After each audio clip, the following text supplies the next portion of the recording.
sassy, a little bit crazy, a little bit classy. We got dreams and we got goals. We're just a couple of old sassholes.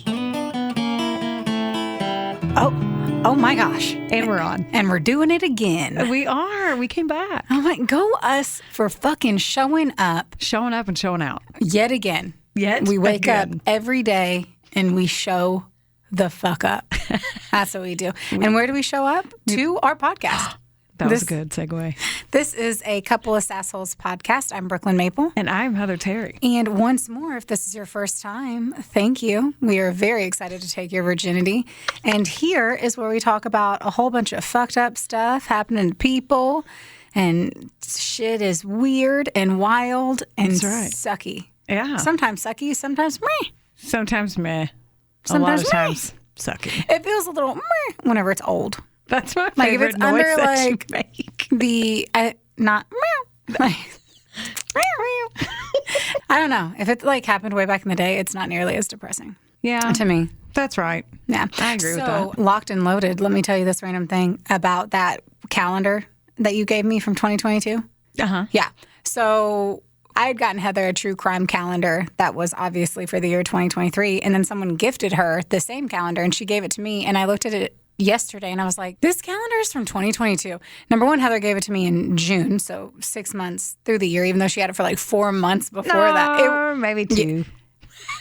We're going to land on 3. There we go. And we're going to compromise. I'll meet in the middle. And anywho, it was talking about the Boston Strangler and it was like a quote from him. Mm-hmm. And it said, it's not all scary and dark. I had a lot of fun doing it. Killing is actually really funny. Huh? That's what the Boston, yeah. Now, obviously, I don't remember exactly, so like, don't come at me that that's like his actual quote, but it's one. Like, yeah, I don't even know if I paraphrased it because it was literally 3 sentences, and I had to read it out loud to Travis because I was like, "That's some fucked up shit." Yeah, that's a little messed up. I'm gonna raise my hand and request you to move your phone away because she has her seizure light, and I cannot cope with it. I hate it so much. Sorry, Will's mowing the lawn, so our doorbell's cool. Just put the phone over there, hidden. Where that stupid flashy light can shove it up the butthole.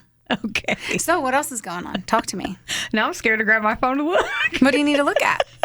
The list on there. Well, there's a really fun post today from Kim Jong-un, who I'm sure we're not even allowed to say because he'll come and attack us or something. But he literally announced, I don't know, I saw it on Instagram, so obviously it's true. Yeah. It's on the internet. That if you, because suicide rates are up 40%. Is that right? Yeah, there. Oh, I didn't Which read it. likely because, I understand. Yeah. I just had to know un poquito más because it was just so confusing to me. I was like, wait, what?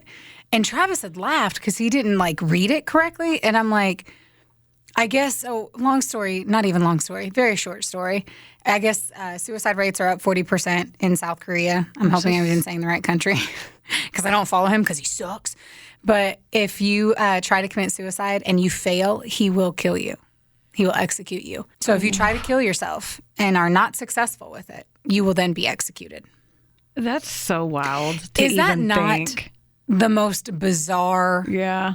Like, that's a suitcase I can't even unpack. No. I will literally put it in the guest bedroom closet and act like it never fucking happened. Yeah. But I just feel like there's a lot of, okay. There's so much to that, but I was like, I just had to mention that because it just blew me the fuck away. I need to Google it more because I just skimmed over it and was like, I think he is so humorous looking. Like he just looks like a cartoon character. And even though he's like an evil human. I don't know why he would think that if somebody tried to commit suicide and failed, that then him threatening to execute them would then be a reason not to attempt to commit suicide. You feels me? Yeah. It's like if somehow somebody walks in and helps, like that means that no one would help. Like if you walked in and someone had decided to eat a bottle of sleeping pills, you're like, well, I'm just going to let you go to sleep because if I take you to the hospital, you're going to get executed. I never thought about that at all. Wow. These are the 2 seconds I've thought about this, but yeah.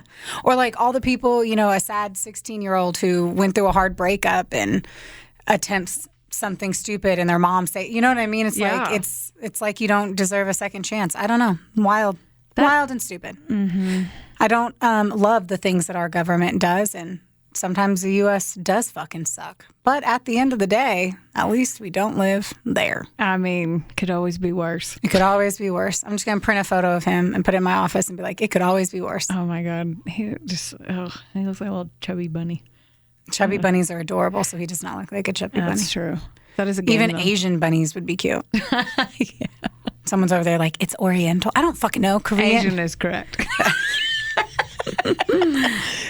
Yeah, but speaking of that, we can't could wait fly for the cars. segue. Huh? I was like, I can't wait for the segue. I have Speaking no of suicide. I have no segue for that one. No, but we can fly cars in 2025. I have no idea what you're talking about. Oh, I put that on there, didn't I? Wow. On the list. It was been a minute. Yeah, so in 2025, they have approved where you can actually fly cars. Like they're going to let them, there's a prototype being made and they're going to let people fly cars. That sounds like we're all going to die more frequently. That's exactly what Will said. That 100% sounds like we're going to die. Like now a fender bender is death. Yeah, I mean, because the car, it like lifts up and then it turns sideways. So like it looks like a little UFO, but it's shaped like a car, but then you face the different way. I don't know. It's what y'all look it up because we're giving you a Google list today. Google homework. Don't Google anything about Kim Jong-un. We don't need to. No, I don't even, no. don't even, we're going to make sure we don't even mention any of that shit. We're just going to bleep it out. Right. Hopefully. Good points. Damn it. Hopefully he doesn't listen to our stuff over here that doesn't matter. I always figured that would happen. I remember being in middle school thinking that would happen by like 2000 or 2020 or something. Yeah. And that it would be so great. But now that I'm an adult and I'm concerned about death because I'm in my mid-30s, and that means that's when I officially realize that one day I will die. I don't know. Yeah, that I saw that and I was talking to Will about it and I'm like, that is insane to me that we're going to be able to do that. And I just think of the people that, how they drive on the ground. I don't want them in the air. Oh, 100%. It should be way, way harder to get your driver's license. But also unpacking that. What are the things that we thought that would happen in the future that, like, I think because we're still young, so we still have the internet came about in our, Think about how weird youth. that is. And so much changed from the internet. So what else could happen? I think holograms. Oh yeah, they have them, those, but already. I think they're going to be way more like of a thing. AI is going to take over. Oh, I'm so worried about that one. Yeah, that I need to one's stop gonna- watching movies about that shit. I Yeah. watched Terminator 2. Mm-hmm. Great movie. Oh my gosh. I watched a documentary on Arnold Schwarzenegger where I did not pay attention to the part where he had an affair. But I'm like, dude crushed it, nailed it. Anyway, but AI be taking over. That's some scary shit. I used to think that we'd be able to do you remember Alex Mack on Nickelodeon? Yes. That was my favorite show. Where she could just like turn into that puddle of mercury and go under doors. Oh, I love that you knew it was mercury. I just thought it was like water. I just assumed. I don't know. I had to church it up a little bit. Yeah. I would think that we'd be able to do that. I don't know if I'd want to do that, but maybe to get out of a meeting.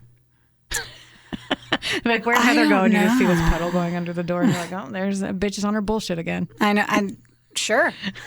Or you can just walk out of a meeting ever and be like, well, I guess she's not going to be puddled working out. And end of the day, still fired. The end game is still They the just same. mop me up with a towel. I don't know. I guess holograms or something. I think keyless entry with like eyes and fingers is going to be way more frequent. I don't think we're going to need like car keys or anything like that where you just get in your car and your car starts because it's you. Mm-hmm. Who knows? Mark this down in the time capsule. We'll check back. Yeah, I'm intrigued. Wow, flying cars, man. Yeah, that's really weird. We are living in the future. I don't understand. Like, is there going to be like a different brand? Like some people are like Chevy, It'll all be Chevy Teslas. or bust or something. Like I wonder how they're going to. I'm sure that all will come up with their own version of it, but there has to be a whole different. Like, I don't want a part of that. I don't want a fucking part of that. So I don't want cars driving above me. Yeah, it's weird. I Like, don't what want if you throw a cigarette out? Right? And it's just cigarettes raining from the fucking sky. Oh, shit. They go to Whataburger, throw their shake out, and it just hits you when you're taking the dog out. No. I'm good. Right. No, I never thought about that either. I'm uncomfortable enough by like drones and stuff. I'm not here for it. Yeah. I'm not here for it. I'm not excited about it. I saw a meme that said I will start saving for one. They showed in China there was a dragon drone show where it looked like the dragon was like moving in the sky, and somebody commented on there and said, "I wish that they would do this over an indigenous tribe." Could you imagine how scary that was if you'd never been exposed to a drone? No. And then you look in the sky and there's this light up dragon that's just dancing above you. No, so terrible. That is really terrible, but also it does make me laugh. It does. I mean, that would be fucked up, but I don't know. It would be pretty wild. I have so many questions. I need to Google the fucking car flying shit. Yeah. Because it needs a different roadway the fuck away from me. That's what it needs. You cannot have 2 layers of vehicles, one being all up in the air. Yeah, I don't get it. And then what about the birds? What about the small dick trucks that are on the ground? How are they going to look they small would never, dicks in the sky? That would never be a thing that's going to be in the air. A small dick I don't flying see car? a flying vehicle being 78 times heavier than a different vehicle. It's just all bigger and it's louder. I don't think that'll be the case at all. I think whenever we stopped doing the horse and buggy, it took a very, very, very long time to start making the Hummer. So we'll be dead before the big Hummer or monster truck of flying mobiles comes along. Okay. Well, we'll see. Yep. We will find out. Speaking of finding out. I love it. I think, this is going to be your segue to everything. Speaking of, insert whatever it is. That's right. So tell us. I mean, speaking of which, I feel like we should talk about what we're going to talk about today. Oh, I thought you were going to mention our new logo that we busted out on. Oh, my God. You're like, speaking of which, I was like, yeah, I'm ready. Talk about it. Talk about the logo. You wrote it down that you were going to talk about it. I'm not, well, we clearly had a very long staff meeting before. We always do, guys. We always Man, do. there is nothing like the adrenaline rush of printing off my research T-minus 26 minutes before we record. There is nothing like the beating of my heart knowing that I am about to miss a deadline that is very public in the general aspect of a fucking podcast. This is a public, me running. I'm like, fucking A. Fucking A. Even with having a fucking banging ass producer who does shit for us, I'm still struggling to get my work done. Mama's busy. Anyway, we're busy busting our ass and doing some new shit. So we snuck in the new logo and we thought about it. We were like, ooh, we want to tease and we want to do all this stuff. But we were honestly so excited when we finished it because I love it and think it's amazing. I do too. That we were like, let's just update it on Spotify. Maybe nobody will notice. And then we'll do a little something within 7:06. Leslie Leonard. New logo, who dis? I'm like, you right. You showed me that and I was like, oh shit, I didn't even think about that. So surprise. We love it. Hope you do too. Yes. And you'll see it. We're going to update everything else. Yes. I guess we'll actually do a post of the new logo tomorrow so that you guys can, who fucking knows this shit, whenever this releases, it will be soon. You will see the logo as a post and you'll be able to enjoy it as well. Trick Card Productions was the guy who did our photo shoot. Yes, Kevin Brown. Thank you. Kevin Brown. He did a wonderful job. He actually asked us to take the photo, and the whole reason for the photo shoot was to get promotional photos for our PR that we're about to be doing. Yes. And I think we mentioned that we were going to use one of them, and we were like, oh, we could probably just make a new logo. And he was like, I have an idea. Yeah. And fucking created this genius shit, and then we just had to toss the rest of our stuff around it, and it looks great. And he even messaged me. It was like it was one of his favorite things he's ever created or he's created in a while. I'm paraphrasing as well, but he did. She was like, it was his favorite thing he's ever done. Well, or that he's done recently. Well, I mean, he did say something of that nature. Yeah, and was very, very excited. I screenshot it to you. I don't remember what it said, but he was very excited and said he's glad that we love it, and we do too. So if you don't like it, it's fine, but we like it. Thanks. All right, let's pop off. This week, we are going to talk about, and I want to know how you say it, sis, because it was said 42 different ways. Gypsy Rose Blanchard, and I say Blanchard, and I always have. And then I heard a couple interviews where they said Blanchard. Blanchard is what I thought it was. Okay. That's just my redneck in me where I'm Blanchard. I think Blanchard is more... Who knows? So that's up for debate. But that's who we're going to talk about this week. I was very fascinated by this story and kind of pushed for it a little bit, so I'm kind of excited. Push for it a little bit. Heather was like, we should do this. I was like, sure, whatever. And I was like, oh, we could do that. No, we should do this. I have heard Gypsy Rose's name more than her fucking creepy boyfriend ever. Heather was really excited about this. This was her Jodi Arias, if you will. I remember this case. Do you remember the court case and everything, or what do you remember? Yeah, I remember a lot about that part, but mainly like the beginning and what came out after, because we'll talk about it, but it's fucking wild. I don't remember much from all of it until essentially like the climax death. And I remember being intrigued and just being like, what the fuck? And intrigued in her. Like, I was very captivated by who Gypsy Rose was. Now, we talked about this when we were going through our research, not me 17 minutes ago whenever I completed it, but a few days earlier. And, it's very rare that there's a murder and you don't actually feel that bad about the person who was killed.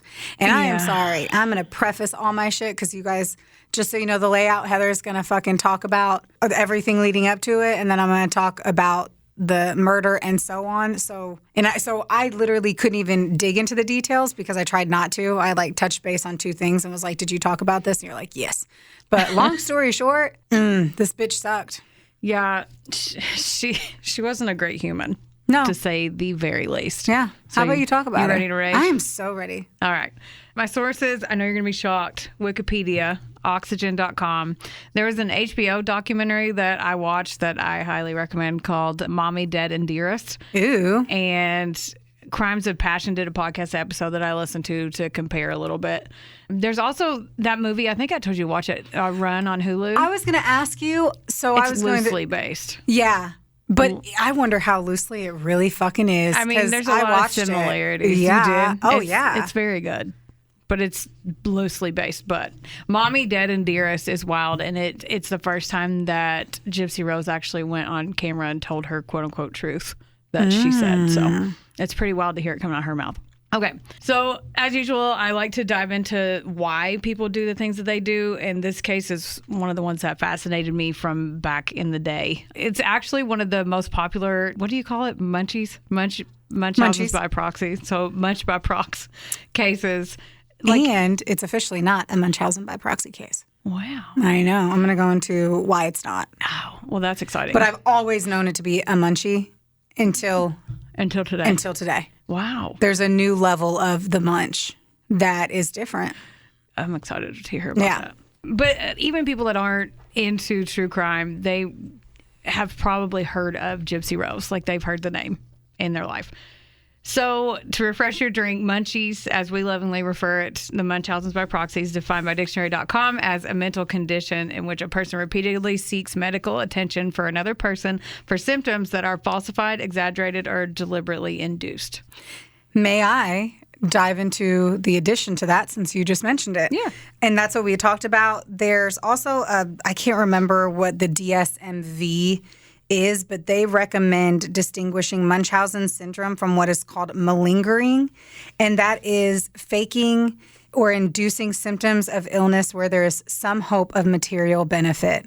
Malingering isn't considered to be a mental illness, it's just plain fraud. Oh, really? So malingering is what they're saying she did. This was. That's because so she wasn't doing it to interesting. get attention, she was doing it to defraud people. Yeah, But it probably started from, well, not if you're I don't No, I see both sides of I it, for totally sure. do too. Like, I think it started in one route, but then it truly did turn into just fraud. Oh, yeah. Yeah. 100%. Okay, let's back up a bit. So in late 1990, 24-year-old Claudine Petrie, a.k.a. Dee Dee Petrie, found out she was pregnant by 17-year-old Rod Blanchard. I'm going to say Blanchard because it's easier to You say whatever you want. Yeah, No one cares. Rod Blanchard. I'm not getting a T-shirt made. And Rod Blanchard was the father. And they lived in a conservative parish in Louisiana. So, of course, whenever 17-year-old found out that he knocked her up, he had to marry Dee Dee. So the baby wouldn't be born out of wedlock. Is always the right path. I mean, I think so. Every 17-year-old needs to get married, right? Like that. I would die. Oh, my God. I would die. They had a shotgun wedding, and Rod definitely wasn't ready for that or even in love with her. They'd only been... He was kind of hot, right? He's pretty good looking. And Dee Dee be not. She used to be okay. I'll get my gooks on. Go for it. If you don't mind. Yeah, go for it. Look at their wedding photo. Oh, I'm sure that's gorge. It's very 90s.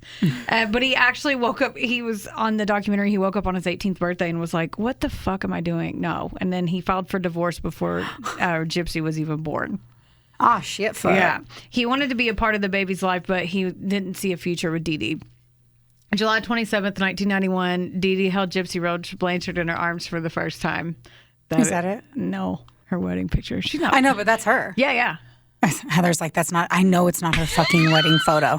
She literally has the kid and is wearing a normal outfit and they're on the couch hanging out. And Heather's like, that's not it. That's not their wedding. I know. Shit fire. And no, she was okay. Yeah. So Gypsy was born happy and healthy when she left the hospital, but at 3 months old, that story changed. So Dee Dee brought Gypsy into the ER, insisting that she suffered from sleep apnea. The doctors didn't see any signs of this, but according to records, they didn't want to question the young mother, so they gave her a breathing machine.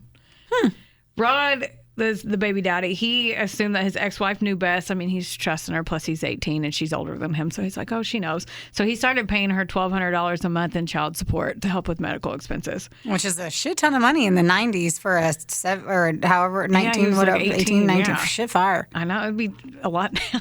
I know. Truly. I mean, that is a lot now. Yeah, that's like a house payment. So, Google. I'm going to Google. You're going to look it up? Yeah, how much is $1,200? Yeah.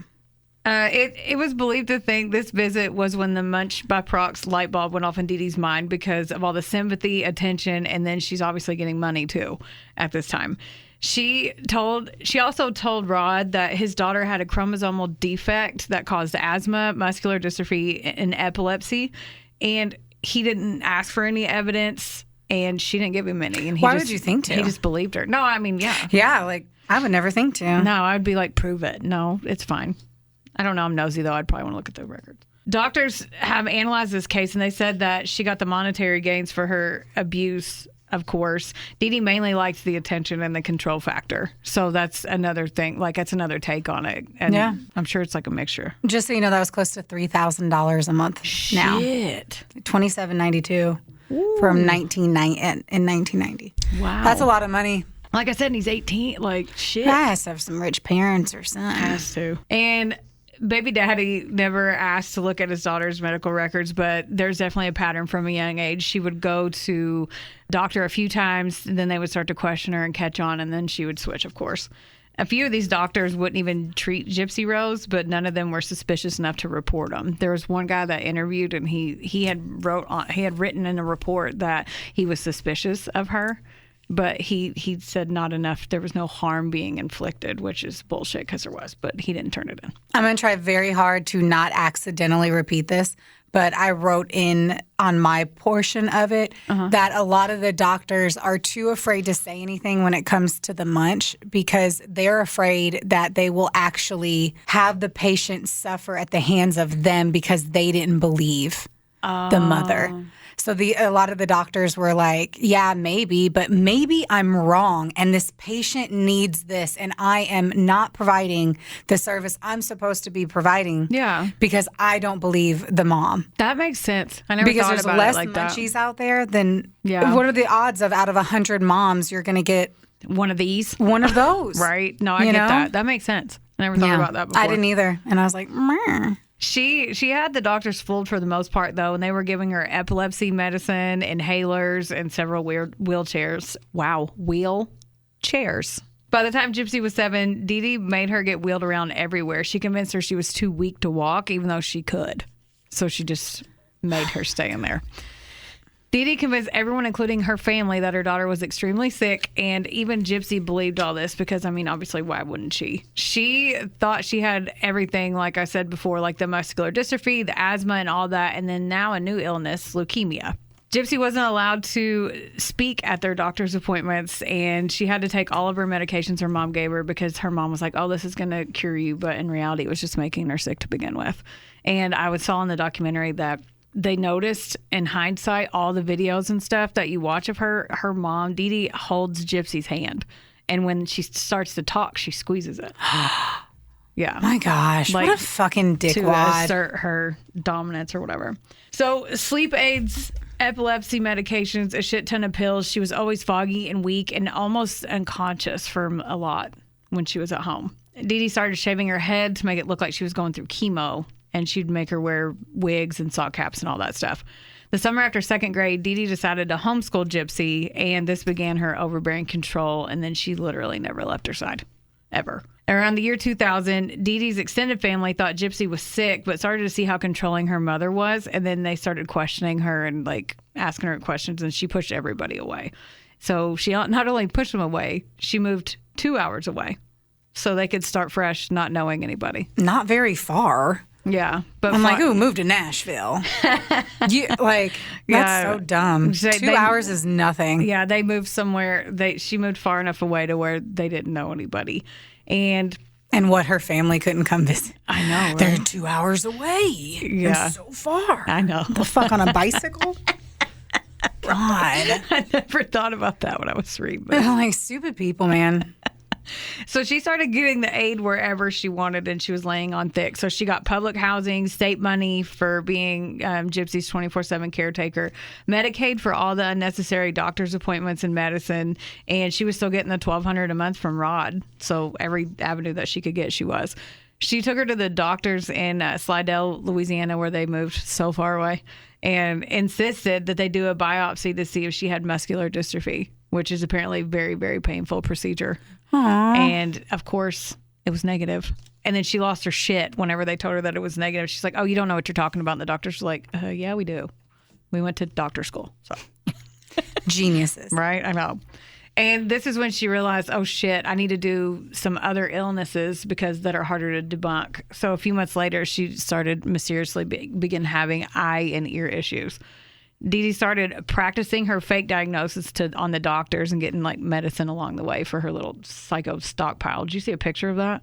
No. She had like a medicine closet, and it was full, like shelves and shelves full. She of had a just history bottles. As a nurse. Is that what it was? I feel like she used to be a caretaker. Yeah, she was something. Yeah, I feel like which is why they said her fraud was as capable as it was. Yeah, was because she could rattle off nurse terms quickly that it made doctors feel comfortable around her. Yeah, you're right.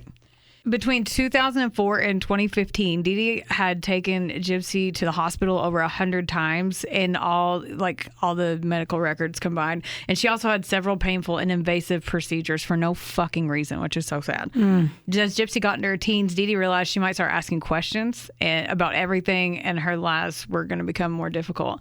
Her solution was... This is so bad. She gave Gypsy something that would make her salivate heavily and took her in saying she couldn't eat because she was literally drooling all over herself because of this medicine. The doctors removed her salivating gland. Is that what they're called? I don't know. I'm not a doctor. Everyone yell it real loud. Her glands, her spit glands.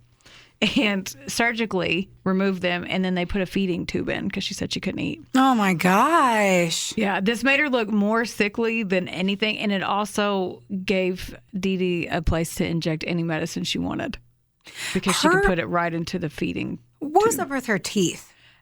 Are you gonna? Okay. Literally, it's weird that you said that. That is even her teeth were falling out or decayed because of the lack of the glands.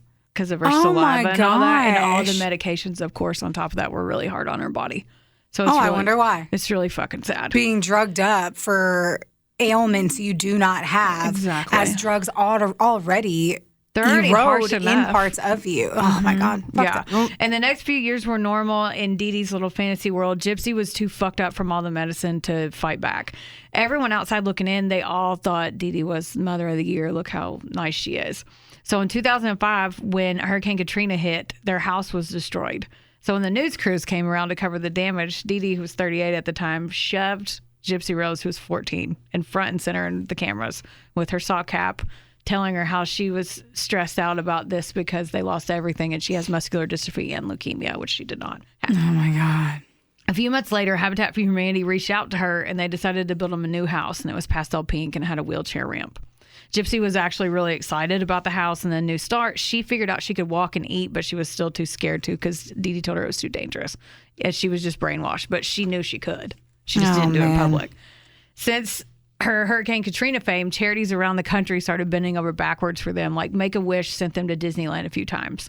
In 2009, she performed at the Relay for Life event as a spokesperson for the American Cancer Society. And I watched that, and she even sang a song with her mom holding her hand. When Gypsy was 17, she wanted to make friends outside of her mom and like be, a normal teenage girl. But her mom's like, yeah, you're not doing that. Dee Dee had said that all their important documents were destroyed when the hurricane came. So she was able to falsify a birth certificate. So it said that she was born in 95. So it took 4 years off of her life. So she already looked younger. I have so much to say.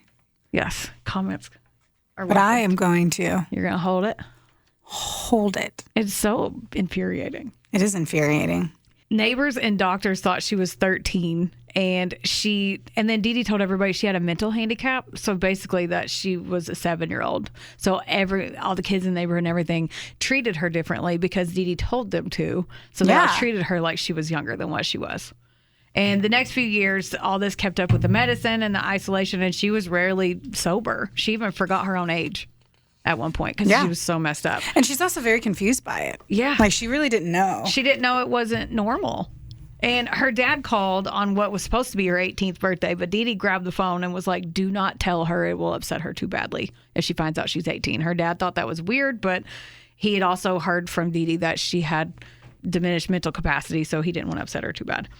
In 2009, Gypsy Rose was getting so lonely she couldn't even stand it. And she'd known something was wrong because she could walk, eat, and she hadn't died from leukemia like her mom had told her entire life. Like her mom told her that she was going to die the entire time she was alive. Like, this is going to help you take these medicines. And she's like, why am I still alive? I wasn't supposed to live this long.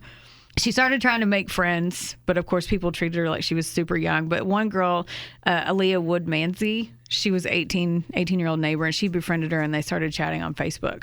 So Dee Dee, I know you're going to be shocked, but she had a joint Facebook account with Gypsy, but Gypsy somehow made a secret one so she could talk to Aaliyah whenever her mom went to sleep. They talked about everything like movies, boys, and they never talked about the abuse though, but some people think that it's because she might not have known it was abnormal because that's all she ever known. It's hard to know you're being abused when you're being pulled away from everyone and fed aggressive lies for... Yeah, and drugs. That too. Drugs always help. I mean, that's... Help fuck up the situation, I mean. Right? And one night in 2011, Gypsy woke up, Dee Dee woke up and caught Gypsy on the computer, and she lost her shit because she's like, she was losing control of her. So she grabbed a wire hanger out of the closet, she grabbed her neck, and she beat the shit out of her. And then she locked herself in her room. Or she locked her in the room and never let her out. And that's when the physical abuse started escalating and become more frequent because she started asking questions. Dee Dee didn't like that.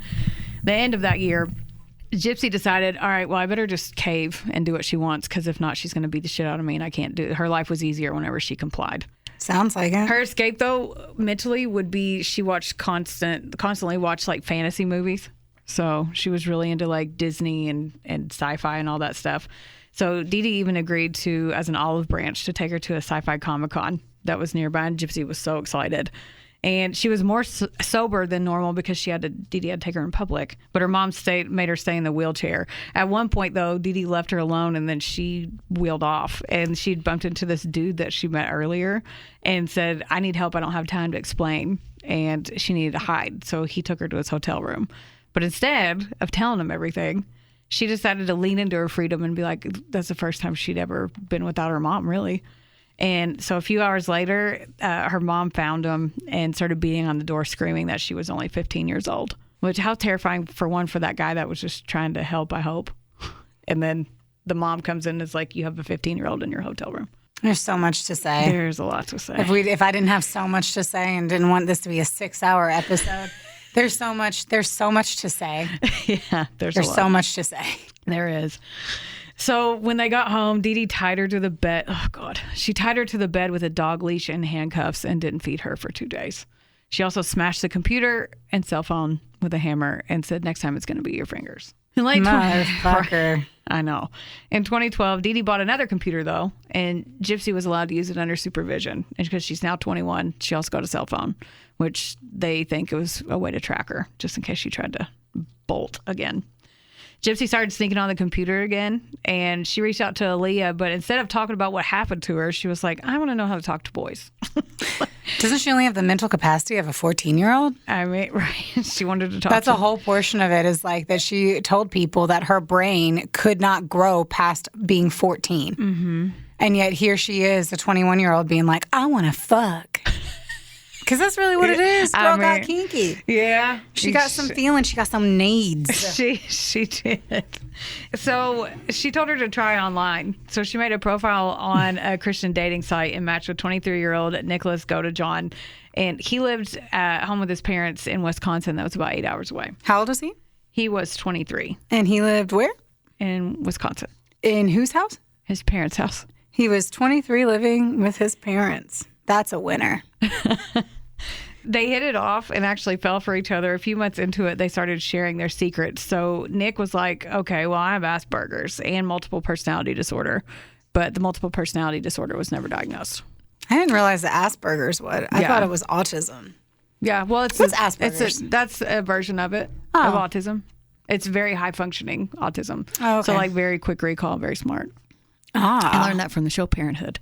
And Gypsy eventually told him that she was scared of her mom and how she was forced to do everything. And Nick swore to protect her. So this is when Gypsy started posting about her boyfriend, Nick, and showed her the Prince Charming like on her Facebook. So she was posting all these statuses about it. This is a hidden Facebook, so her mom doesn't know about it? Or Yeah, this is her secret one. And Okay, they I'm kept just saying making the sure. secret one. And I don't know how she figured out how to make it secret from her mom, but she did somehow. Oh, she did a different name. Her name was Emma Rose or something. It was her, but under a completely different name. Oh. Not completely different, but different. See, this is why these tag team episodes are fun. I know, isn't it? You're like, ooh, fun facts. I know, because there's some stuff that you found out that I didn't know. Well, okay, so he had multiple personalities, right? So he was showing her the Prince Charming side. Then his dark side started coming out, and being it was her first boyfriend, she ignored all the signs and played along. He was like, okay, well, I'm into role playing and BDSM. Did she play along or did she lean in? Because I think this was her kink too. She, on the documentary, she was saying that she didn't know what it was and it freaked her out, but she was blindly in love. Oh. So she was saying that she was just trying to make him happy because she didn't, this first boy that ever paid attention to her. I get that. Yeah. So she was like, okay. So that part scared her, but, and then he said his other personalities needed girlfriends too. So she created the role play once to match his energy. So do you see these photos? Okay, I just have to say, I think that was her reasoning. I think she loved it. I think she was 100% into it. She lived her whole life in fantasy and Comic-Con to escape the issues that were happening in her home and the abuse. And I think it was another way for her to dive into a different world and feel different things. I agree with that too. She did portray that differently on the documentary, but she's also been in jail for this long. So and she's mature and she's like, I didn't know what I was talking about. But in the moment, she liked it. She was totally into it. Or what the fuck happened here wouldn't have happened. Have you seen any of the pictures? Yeah. I remember them, but I haven't seen them like recently. I saw them on the documentary and it was a lot. So she had an evil one, a slut one, a princess one. He got her to dress up and send all these photos to him. He also left the part out, though. I don't know if you knew this because I didn't. That when he'd been arrested at a McDonald's previously for watching porn. Covering all my shit. What? Oh, sorry. He was watching porn at McDonald's and masturbated publicly while he had a knife on him. So I only heard that he was watching porn on a tablet in McDonald's. Yeah, they said. I didn't hear the knife or the penis being out. And usually I am quick to take notes on a penis being out. But good to know. Good to know. So they dated online for several years and they never met. And the whole time, Nick talked about this evil side that wanted to hurt people. By the spring of 2015, Gypsy was almost 24 and they had talked about marriage and kids, but she still never met Nick. And then they came up with a plan. She talked her mom into taking her to see Cinderella, and then Nick was going to take a bus to meet them there. They both dressed up like the characters and they pretended to meet for the first time. During the movie, they snuck to the bathroom and had sex in the boys' bathroom. Was this their first time doing it? Their first time meeting, too, yes. Yeah. And he was dressed up like Prince Charming and she was dressed up like Cinderella. But think about... But wasn't she not in the wheelchair? She wheeled away. She could walk still. She wheeled out. I hear you. I'm just amazed that her mom would be like, sure, wheel yourself to the restroom. Yeah. Whenever she wouldn't let her go anywhere. I know. And homegirl had wheeled herself to a hotel room. Man. I want to go real quick. Anyway, they banged it out in the bathroom. Indeed. But I never thought about this until now. So her mom was like, that's creepy. He's 26 years old, dressed up like Prince Charming at Cinderella alone. Like, her mom's like, what? Why? That's weird. And she's like, well, I don't care now. It's my friend. And she would just openly start texting him right in front of it. She didn't have to hide it anymore. Because it was overall a cute concept, I guess, minus the fucking. Take the sex out because you got to. I can't say anything's cute whenever you're like, we fucked in the bathroom at the movie theater in fucking Cinderella garb. I don't even like to pee in there. I do. It's very nice. Ours is very nice. Ours is, yeah. I'm always feeling like Scream fucking 2 or 3, whichever one where Jada Pinkett Smith had died. Yeah. I always think about that one. Anyway. Now I will. You're welcome. Yeah. So in May of 2015, the Gypsy was chatting online with Nick and her mom flipped out. She started throwing things at her and grabbed sedatives and forced them in her feeding tube. So like put her in bed, knocked her out. Gypsy woke up in the middle of that night. She crawled to the computer. She messaged Nick and she told him she can't live like this anymore and asked for help for his evil side. So then they decided to develop a plan and get rid of her mom forever. They texted about it for a few weeks, and then they acted like it was other people that were going to murder that. Like it was one of their personas. Yeah, they talked about it to distance themselves or whatever. On June 8th, Gypsy went to one of her doctor's appointments with her mom, and Nick boarded a Greyhound from Wisconsin, which took the 8-hour trip, and he checked into a motel. When they got home, Gypsy said her mom was being way nicer than normal, and she thought that something was going to happen. And the last thing she ever told her daughter was, please don't hurt me. It's the last thing that Dee Dee said. That's weird. Isn't it? Gypsy texted him when her mom went to sleep, and he got there. She let him in, and she gave him duct tape, gloves, and a hunting knife. And she went to the bathroom and locked the door and then covered her ears on the floor. Dee Dee woke up and yelled, who are you? And Nick responded, I'm your nightmare. He stabbed her 17 times until she stopped screaming. Then he went and knocked on the bathroom door. Gypsy said he seemed happy, and then he dragged her to the bed and he forced her to have sex with him, according to her. Bullshit. Hardcore bullshit. Right. On the documentary, she said that Nick had this desire to rape Dee Dee, and she said she took her mom's place so he wouldn't do it to her. That's what she said on the documentary. And I could tell by the look on your face, you're going to tell me something else. I think a lot of it's bullshit, to be honest. I call so much fucking bullshit that's all I can say. But whatever. Me too. Fucking whatever. Right. And so after that, they went through the house and they wiped things down, took some money from the mom's safe and packed a bag. They called a cab and then they went back to the motel. They actually showed a video clip of them in the hotel together, and she does not seem upset at all. That's what I'm saying. She made a joke about him going down on her. Yeah. Like on the video. It was very disturbing. Yes. Yeah. I just remember a lot of disturbing sexual stuff. Yeah. Yeah. Yeah. And while Gypsy said she felt guilty and anxious, Nick, who functioned like a 12-year-old and again was on the spectrum, doctors said that he lacked the ability to see the gravity of what he had done. That's what they said anyway. Insert so many eye rolls. I know. On June 10th, they bought bus tickets from Springfield, Missouri, back to Big Bend, Wisconsin, where his parents picked them up. They didn't ask questions. Honestly, they said they were just excited that their son found somebody. And before they left, the two had mailed the knife and the stolen cash to his parents' house, and they actually used their names on the package. In the next few days, they talked about their future, and she started to realize the medicine was making her sick because she started to feel better. The package arrived. His mom just brought it in and was like, oh, it's making noise, and gave it to him. And then they just locked the door and opened it. And Gypsy kept checking the news for a few days, but she didn't see anything about her mom. She said she began to feel terrible because she thought her mom was going to die alone. So on the fifth day... Even though she was already dead. Yeah, right. On the fifth day, on June 14th, 2015, she got on her mom's Facebook account and posted the status that said, that bitch is let's pause on that and I'm going to start. So, okay. Yeah, that's the last part, right? Yes. Of yours? Okay. Yes. So on June 14th, apparently it's like a super hot Sunday afternoon, and pretty much everyone was staying inside. And obviously a post came through on the Facebooks. And everyone in Dee Dee Blanchard in her neighborhood sees this kind of post come up. And the post is, feel free to now say, that bitch is dead. Oh, yes. And then the other one, or the one that I'm referencing, is not that one. Oh, okay. It's actually, I fucking slashed that fat pig and raped her sweet innocent daughter. Her scream was so fucking loud. LOL.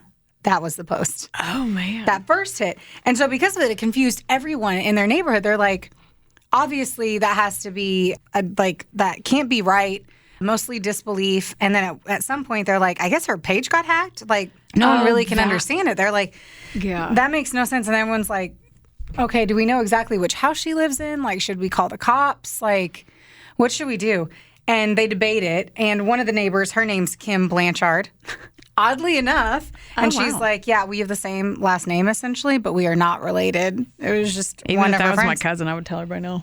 Yeah. And she wasn't a relative or anything. And she just thought that they were super perfect. And here was this poor sick child who was being taken care of by a wonderful patient mother who just wanted to help everybody. So they were really stressed. Like, people heard it and they got super stressed. So Kim calls Dee Dee over and over again, no answer.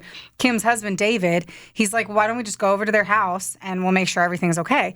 Well, when they get there, there's already a group of worried neighbors fucking outside the house. Oh. Yeah. That's wild. I couldn't imagine just everybody in Deer Valley like, we think something's going on. Well, Dee Dee and Gypsy had sometimes been unreachable before because they would run off on these medical trips and not really tell anyone. So I read that the windows had a protective film on them, and so it was hard for them to see in. And so now I have 100 million questions on why there was protective film on the windows. Oh, maybe she didn't want anybody to see that she was eating and walking. Yeah. Maybe. Yeah. Because she did it at the house. Right. Or that they didn't want to see her drugging her or beating her. Right. Or smashing laptops, being a crazy fucking lunatic. Yeah. And so they knock, of course, and no one answers, and everyone knows something has to be up. Pause. I used BuzzFeed News, and Michelle Dean wrote a huge article on all of this, and she actually spoke to Gypsy and everyone. So a lot of this comes from Michelle Dean. Once more, works cited, BuzzFeed News, Michelle Dean, banging ass article on it. Oh, nice. She covered a ton. And then I also looked at In Touch Weekly and then other stuff, but I didn't remember to look at it before I closed the window. And so we are where we are. So homegirl calls 911 and the police can't enter the house without a warrant, but her husband's like, hold my beer. I'm going to climb through this fucking window.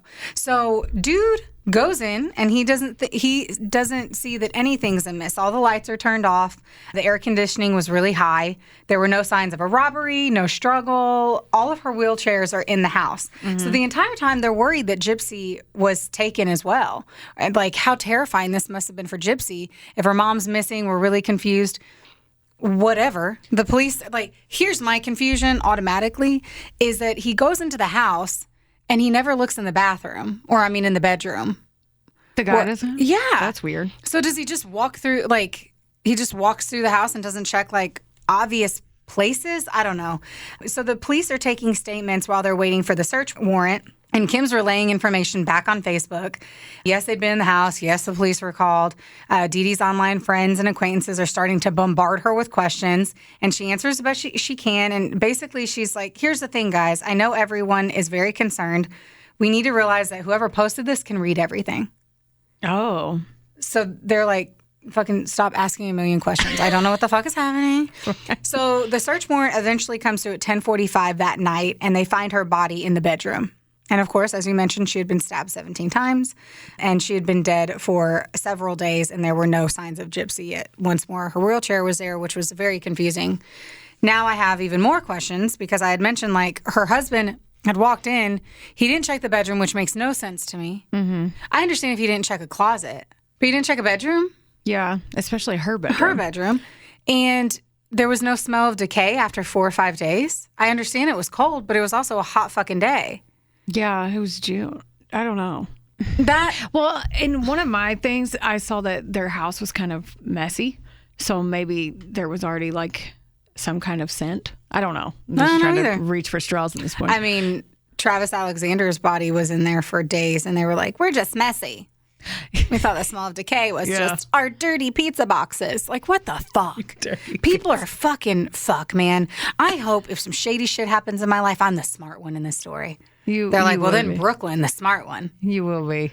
I'll make sure of it. Thanks. You're welcome. Appreciate it. Anyway, so the next day, Kim is organizing a vigil, and she's like, let's do a GoFundMe account to take care of Dee Dee's funeral expenses and maybe Gypsy's, because they're all fucking stressed out over small, defenseless, meek-voiced Gypsy. And they're like, who could prey on someone like that? Like, what could have happened?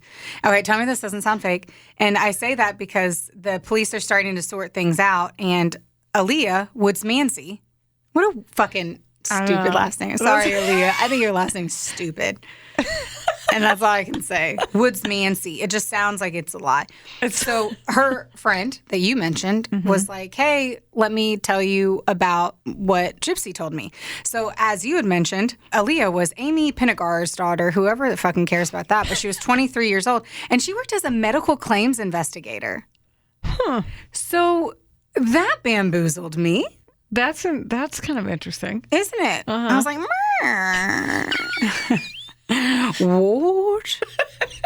Are you just going to make noises? I don't know. Maybe I fucking will.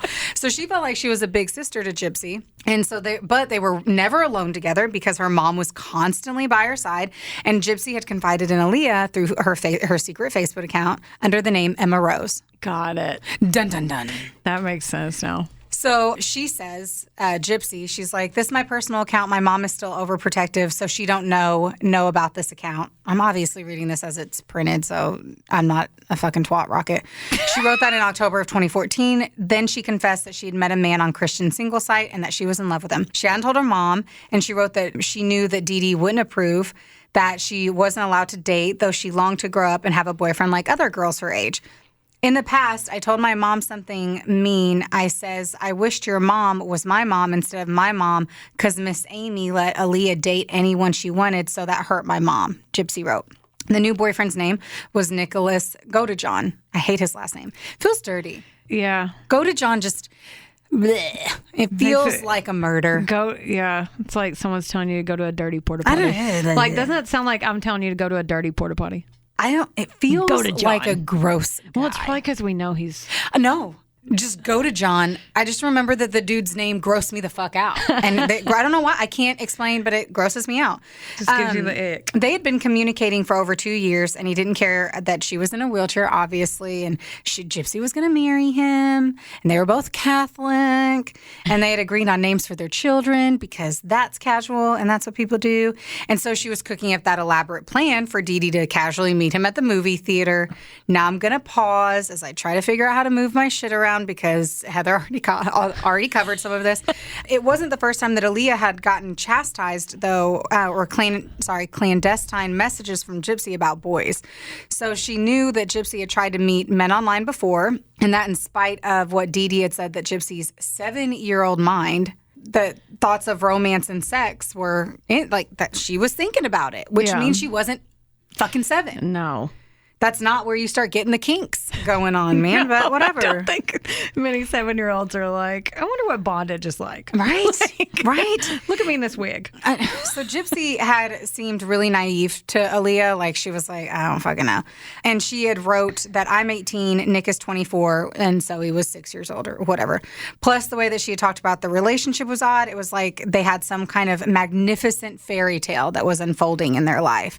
She was worried, too, about Dee Dee, who confronted her, Aaliyah, in 2011 about her chats with Gypsy, telling her she was corrupting a child. I am not going to tell your mom about the things you said, she told Aaliyah, but I'm not going to tell your mom about what you said to Gypsy, but I don't want you talking to Gypsy like that. Dee Dee took away Gypsy's phone and computer for another time.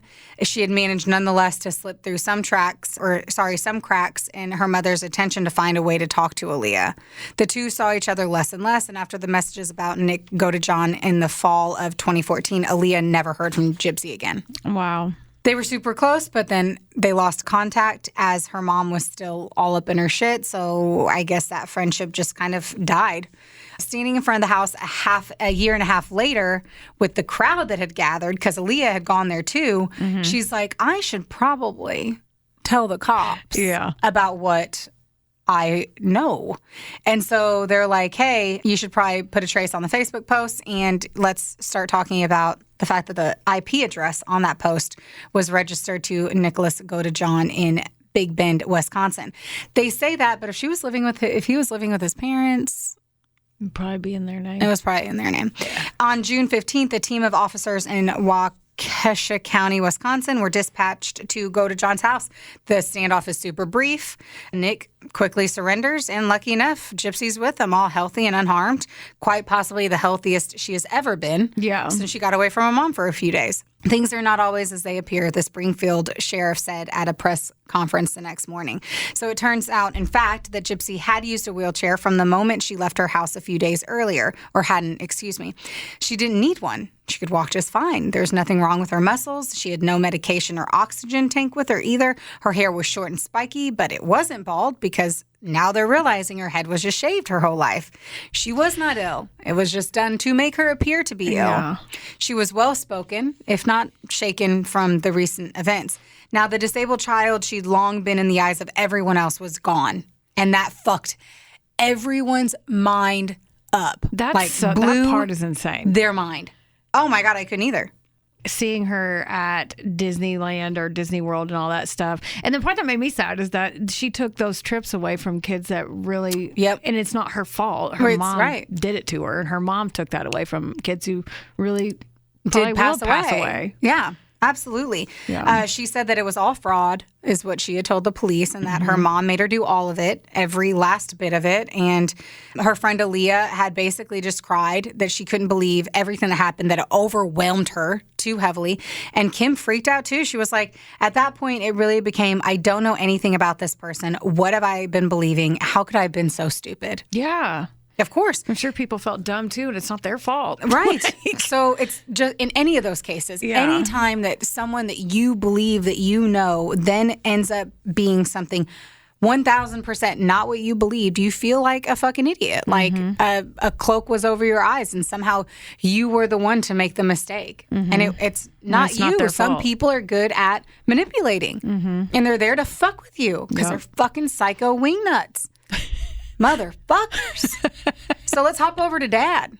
What's going on with Rod? What's going on with the Rodski? Let's talk about Rod. So he gets a call from his boo bear because he's remarried, and Christy is her name. And she's like, I was in hysterics thinking that she got brought somewhere and was left to die.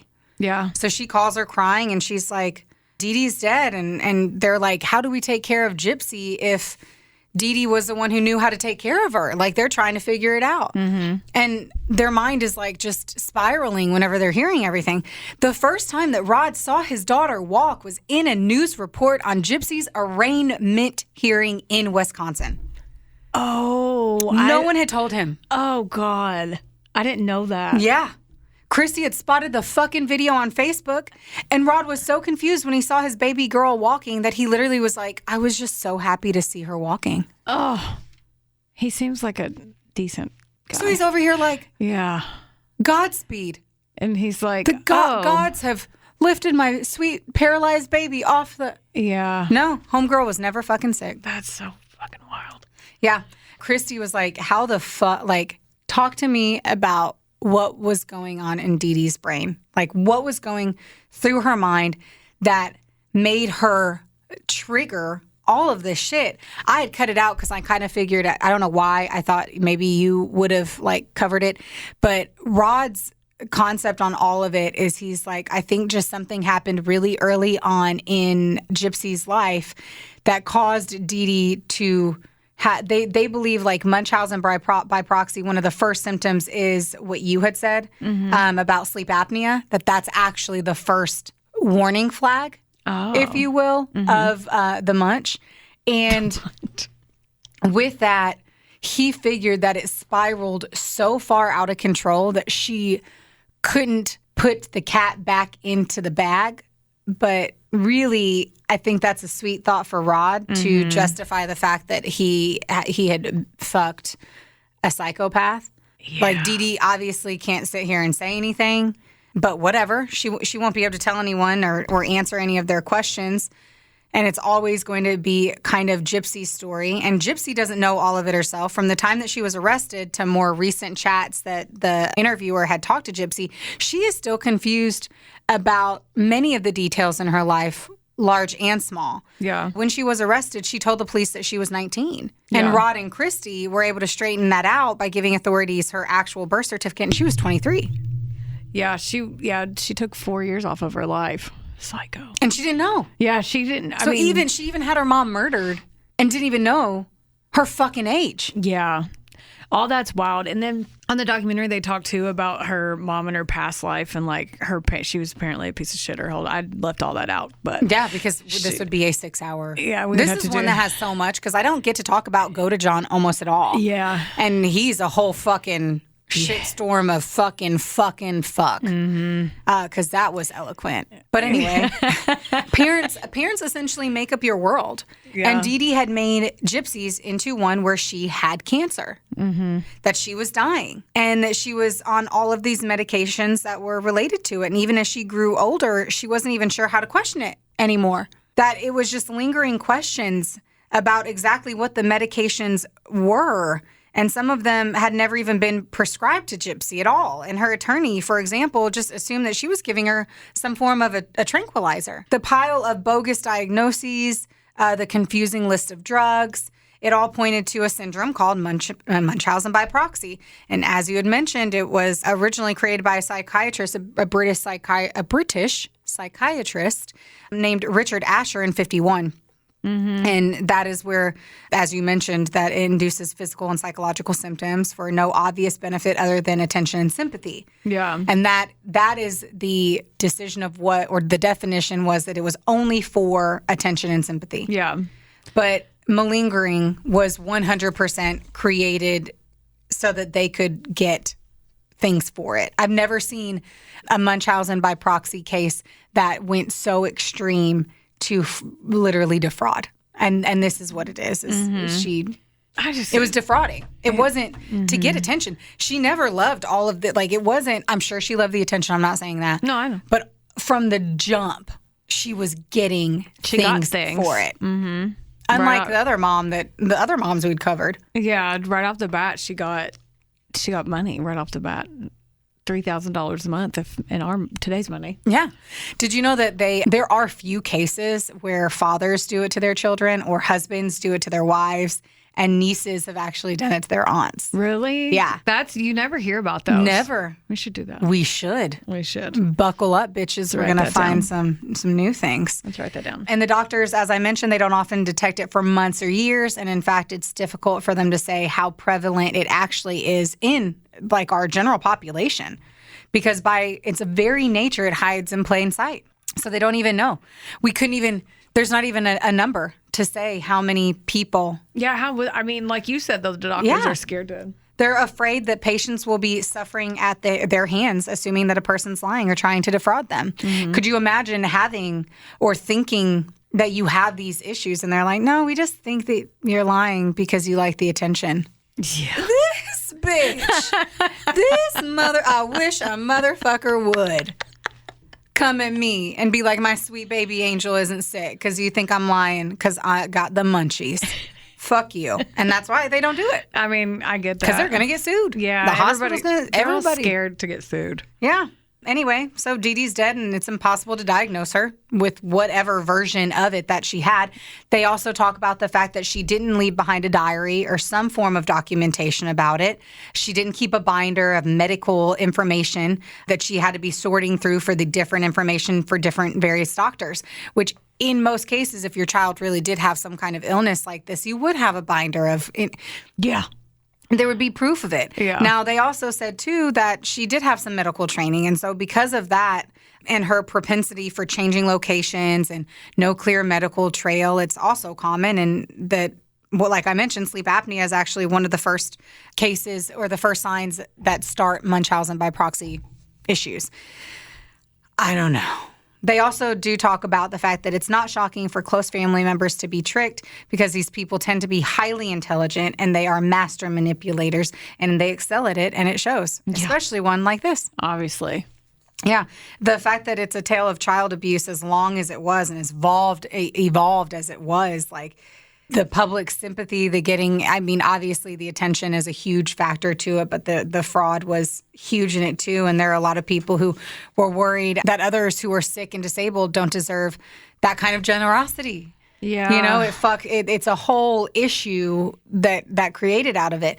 Now, what was also weird is there were like Facebook groups that began to like spring up when this shit was happening, and they splintered on whether Gypsy could be said to be blamed for it, whether Rod and Christy were in some way in on the fraud. Really? Because I mean, this one group had over 10,000 members, and they were like posting all sorts of shit, and they were following everything. They were creating a speculation. They had confined into private forums.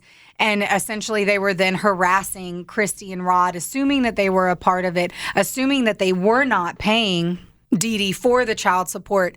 There's a portion to it, and I'm going to try to like move through a piece of it, that at one point, Rod is disheartened and sad, as like now that he talks to Gypsy, to try to understand what really happened and what was told to his daughter, because it sounded like she lied to Gypsy and everyone else about Rod and said that he was terrible and wasn't paying for things and was not a good father, and just like created this fake persona of who Rod was, and he was like, she was so nice to me on the phone. Mm-hmm. She was so nice. Christy was crying because Dee Dee had died. Yeah. And at the end of the day, she was lying and manipulating and talking so much mad shit about him. Mm-hmm.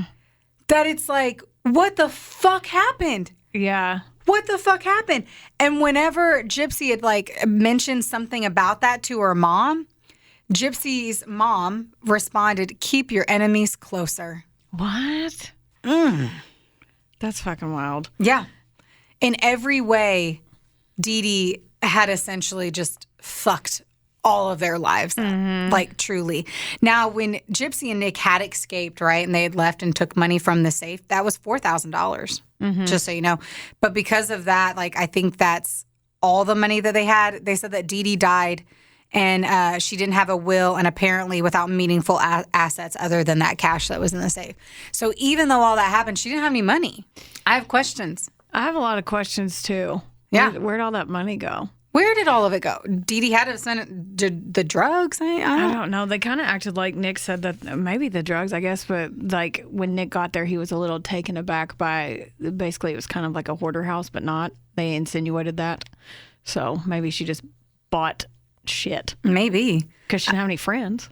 Yeah. Well, Christy had tried to like defend herself and Rod and all of these, because they were basically harassed on Facebook really aggressively.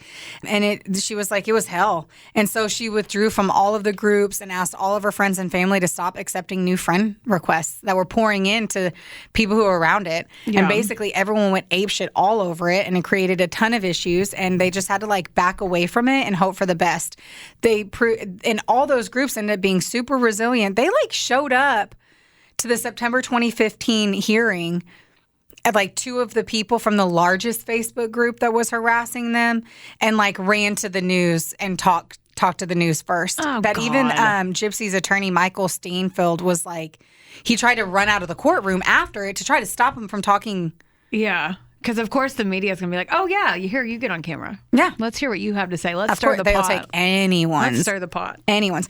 For a while, it seemed like Gypsy's case like would eventually go to trial. The prosecutor declined to go for the death penalty, but both Gypsy and Nick were charged with first-degree murder. As the investigation into the crime continued, though, they turned up text messages between the two that appeared to discuss the plan for Dee Dee's death.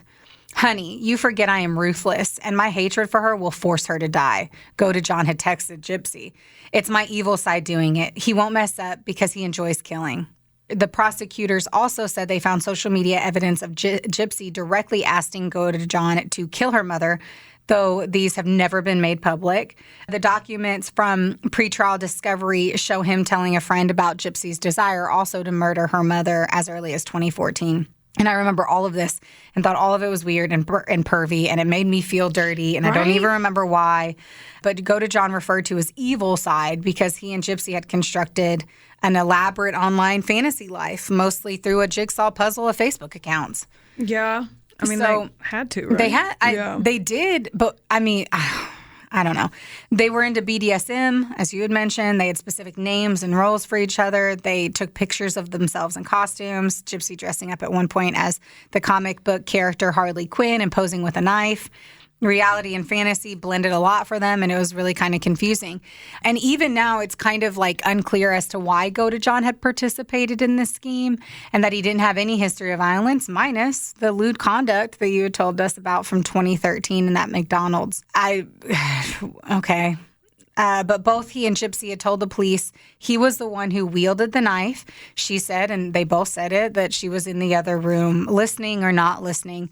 I also love the fun facts that you can find because one of the taxi drivers who carted the pair around Springfield after the murder told interviewers he thought Gypsy was the ringleader. What? Okay, fucking... Like... Who are you? Like, Who are you, and how did we even get your input? That is very funny. I inserted it because I thought it was so funny. He's like, you know what? I think she did it all. Right? Like, and it's like, why? Because of the demeanor in the cab? Because he just wants to have an opinion. Right. Anyway, Gypsy's attorney, Michael, he was a public defender. In an average year, he told me that he told the interviewer, the wonderful writer of all of this, that he handles over 270 individual cases in 1 year and that he drew Gypsy's case at random and had no idea what he was in for. He said, I think this is probably the most complicated case I'll ever get in my life. I think he's right. The Greene County Public Defender's Office was somewhat lucky in that they were able to pull a former leading public defender, Clayt Baker, out of retirement for the case. Stanfield also had an investigator and paralegal working on it. Chrissy and Rod had no money to hire a private attorney, though they said that they repeatedly reported on the story that they would have never had Gypsy switch attorneys. Like, they felt that Stanfield was so capable and so reassuring throughout. The process of figuring out what happened was really fucking complex. The attorney, he had gone down to Louisiana. He had tried to pull up some elements of Dee Dee's past. Took him months to get Gypsy's fucking medical records. Because Dee Dee had set up a power of attorney over her medical decisions after Gypsy turned 18, the hospitals refused to help. So even though the power of attorney didn't surrender Gypsy's rights to look at her own... So because of that, because of what Dee Dee had done, it ensured that fucking Gypsy couldn't pull her own medical records after the age of 18. Yeah. All that's fucking wild. When they finally fucking arrived, though, it was so damning. They called the prosecutor without needing to investigate any further. And a plea deal was worked out. Like, they were like, you don't even need to go to court. Yeah. You technically didn't wield the knife. You were obviously abused in so many different ways. Mm-hmm. I'm sure this would be different if she wasn't a white girl. And I will say that openly because of all the other shit we have experienced. I mean, yeah. Race took a fucking toll in this. I'm sure it did. Mm-hmm. And the judge gave her the minimum sentence, which was 10 years. With the year she served, she is eligible for parole in about 7.5 years, and that would be at the end of this year. This year? I couldn't remember if it was this year or next year. And she's going to be 32. Oh, my God. Well, Godejon was a wingnut, ding-a-ling, all along. He ends up having a weird-ass Kris Kringle beard going on in the Oxygen special that he did. Tell me I'm wrong. Kris Kringle in fucking... Which one was that? The Rudolph. No, yeah, Rudolph. Yes. That Kris Kringle looking motherfucker. I don't even know. Anyway, he pulled this from the... wow, I don't even know what I was trying to say. Threw you off because you started talking about Christmas. I know, I got kind of excited. But he did look super creepy. He ended up getting life without the possibility of parole. He kind of turns on her in all of it. But then he also was like, I still love her. But then he felt betrayed though, right? Like, right, yeah. So I pulled some... Oh, you're something so excited right now. Because I haven't read it. I literally copy and pasted and inserted it. I'm so excited. And it was 6 creepy things that fucking Godejon said in this experience. Okay, let's check. On the murder, he said. Oh, God. I would have done it again. I might have done it differently, but I would have done it again. I couldn't see Gypsy Rose suffer anymore. On his relationship with Gypsy. Those were probably the best days of my life. I enjoyed every second of it. From the very beginning, I knew we were soulmates. Those 5 days I was physically with her were the most intense and magical and awe-inspiring days I've ever had. On his alternate personality. Godejon explained that he discovered he had an alternate personality when he was 18. In a 2017 Dr. Phil interview, Blanchard said Godejon had multiple personalities that were violent and scary. He thought he was a 500-year-old vampire named Victor, I thought I was in love with him, the good side of him. In the Oxygen special, Godejon referenced his evil side and explained that he felt the angel and the devil sitting on his shoulders when he walked into the Blanchards' house to kill Dee Dee, and that the devil suppressed the angel in that particular moment. The very second I put my foot down, I had one of those moments that you might only have once in your lifetime, he explained. It was an angel and the devil. First, the angel spoke. It actually said, "Take her and run." And then you had the other part of me, that darn devil. What he ended up telling me was, "This bitch is dead." I got so darn enraged that something inside of me clicked. Unfortunately, that part of me wanted to come out for a long time, and the very first opportunity it got, it didn't waste any time. That dark shadow part of me that really is triggered by anger, once that anger clicks, I see red. On having no control. When Dee Dee Blanchard woke up to Godejon stabbing her, Godejon explained, she ended up asking me, "Who are you?" I said, "I'm your effing nightmare." Mm-hmm. Effing? You couldn't say, "I'm your fucking nightmare, pussy ass bitch." I mean, if you're going to murder someone, I think you can cuss. Yeah, I think that's allowed. On what they did after the murder. According to Godejon, he and Gypsy Rose had sex in Gypsy's bedroom after the crime. Godejon had asked Gypsy to clean up the blood from a wound on his finger while naked, a sexual fantasy of his, that resulted in the two having sex just minutes after her mother was brutally murdered. That's what I remember the most. Out of the whole story, yeah, I remember her banging it out right after he killed her mom. And she's saying that he raped her to take her mother's place, quote unquote, but I feel like that is not accurate. I completely agree. I don't think that's accurate, because seeing some of the photos that she took. And the videos, right? Like I remember there was a voice video or actual video. I can't remember. The video of her in the motel room with him when she goes, "Oh, you're eating something." And she's like, "You're going to be eating me later." And then giggles. And I was like, I feel inappropriate.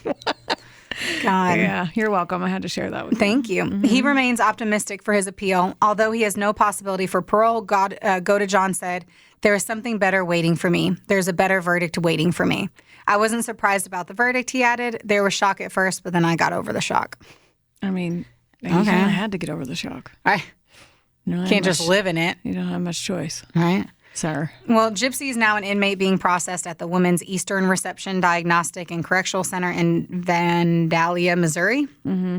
Man, the girl looks pretty. I know you've looked at a recent photo. Girl be real pretty. She's also... Hold it. You don't get to be all up in my shit. Okay.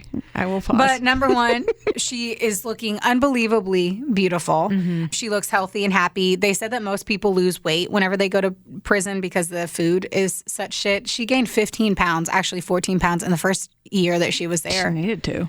Because she could finally eat, which is so sad. Yeah. Everyone still visits her, essentially, like that Kim chick. She visited her in jail, and she goes, she looked much more like the person that she was, which was a complete opposite of the person that I knew. And it was like she had a costume on the whole time and then finally took it off. Obviously, there's like lingering effects to it all. I'm pretty sure she's seeing a psychiatrist, and they're kind of like working through all of that. Lord, I'd hope so. I know, right? And I had said that Rod was super sad because he really does feel like there's something that was like that she had completely tarnished and ruined his name forever, and he had no idea. So he feels real fucking played too. Her voice is still high pitched. Yeah. We never mentioned her high pitched voice, though. Now that we know what we know, it no longer seems unusually high. Now, people heard what they wanted to hear and everything that was happening, and she speaks in long, beautiful sentences. She's sometimes so eloquent in conversation that it's hard to believe anyone could have ever spoken with her and thought that she was slow. And they said that she has a very rich vocabulary. Yeah. So what the fuck? She does want to write a book to help others in her situation and to really just support people who are trying to escape abuse. She still doesn't feel that she actively deceived anyone. She says, "I feel like I was just as used as everybody else. She used me as a pawn. I was in the dark about it. The only thing I knew was that I could walk and that I could eat. As for everything else, well," and she'd shave my hair off. And she'd say, "I'm going to fall out. It's going to fall out anyway, so let's just keep it nice and neat," is what her mom would tell her. Yeah. Anyway. I mean, she didn't know any better. Yeah. I mean, she kind of went crazy with her boyfriend a little bit, but I mean, after years and years and years of abuse and all that. Yeah. Well, the awesome chick lady who I can't remember, and I have too many pieces of paper in front of me, who wrote this, had ended up talking to her. And she had asked her when she figured out that, like, she really, like, the things were wrong. And it was when she was 19. She had asked, the interviewer had asked, are you angry with your mom, with the doctors? She will only admit to frustration. She said, it makes me frustrated that none of the other doctors could see that I was perfectly healthy, that my legs were not skinny like someone who was really paralyzed. I don't need a feeding tube, stuff like that. In jail, she has access to tablet computers. She looked up the definition of Munchausen after hearing the word so often used to describe her situation. Mm-hmm. And she said that she matched every one of the symptoms. Every once in a while, she would speak of some element of her abuse in detail, and something in her would break. Like, it was just, it's such a devastating kind of situation and experience, but it does kind of end really happy, like, because she's married. Because homegirl got married on June 27th of this year, I think, right? Yeah, it was very recent. There's not much said about her husband. Ryan Scott Anderson. Yeah, I saw him. And then there was a guy that was on The Bachelor. Did you see that? There was a guy that was formerly on The Bachelor that tried to reach out to her and said he was trying to, quote unquote, get to know her. And then her husband, like, got mad and called him all kinds of names. And that guy posted it on his story saying, like, I was just trying to get to know her. I'm like, because Gypsy basically wrote him back and was like, you're not going to get my 15 minutes of fame, and my husband's going to kick your ass or something. And that genre of. Oh, well, look at them go. So. Even whenever she's, like, talking about everything, what she does say now is that she taught me to lie, and I don't want to lie. I want to be a good, honest person. Wow. Now, fun, random, stupid fact is that Gypsy Rose, as you know, she was born shortly after the couple separated on July 27th of 91. Rod said that Dee Dee liked the name Gypsy, and he was a Guns N' Roses fan. As far as he knows, like, neither of them knew that Gypsy Rose Lee, the 1920s vaudeville child star turned stripper, whose early life was the basis for the Broadway musical Gypsy, and that Gypsy had a controlling stage mother too, who also lied about her daughter's age to make her seem younger and would keep making her daughter perform even when she didn't want to. What? So she ended up being named the same name as that vaudeville star. That's wild. Isn't it? Shit fire. And that was a big one. That was a long one. And big old fat penis right there. That was a big old fat penis of a story. We slid it right in there. I'm delirious at this stage. I think so too. Well, let's wrap this shit up like a big old fat penis. That's what I'm talking about. We love you guys so much. Like, listen, rate, subscribe. Rape. Oh, shit. Please don't do that. How about we rate? Rate. We love you. Bye. Okay, love you. Bye. Theodore, can I bet that guy?